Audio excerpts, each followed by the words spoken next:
તેને છોડીને ભાગી જવાની વાત કરે છે ત્યારે તેનો દોસ્ત તેને સમજાવતા કહે છે કે હે દોસ્ત, ખુદાએ તને પ્રેમ પરિવાર, દોસ્ત, સંબંધીઓ માટે પણ આપેલો છે, કોઈ એક માટે પોતાનાને ના છોડી દેતો.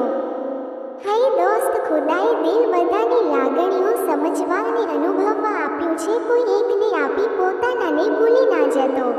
હે દોસ્ત, જીવનરૂપી નાવ તને સૌને લયે તરવા માટે આપેલું છે, પોતાનાને ડૂબાડી એકલો નાવ પાર ના કરી લેતો. હા દોસ્ત, હું માનું છું કે પ્રેમ ભૂલાય એવો નથી, પણ મને એક વાતનો જવાબ આપ, માતા પિતાથી પણ શું મૂલ્ય છે? શાંતિથી સમજાવવાથી બધા માની જશે, પણ કોઈ એક પ્રેમ માટે તારી જનનીનો પ્રેમ નાખો.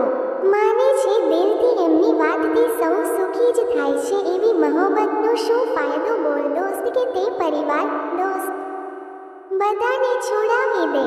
હા, પ્રેમમાં તું 1 થી 2 દિવસ ઉદાસ રહીશ, છેલ્લી મહિનો પણ વિચાર, તારા સહારે જીવનાર તારા માતા પિતાનું શું થશે? અને ઉપરથી લોકોના મેણા સાંભળશે તે અલગ. એટલે કહું છું કે ભાગી જવાનો એ સાચો રસ્તો નથી. બંને પરિવાર માનવી અથવા સમજાવી પરિસ્થિતિનો સામનો કર.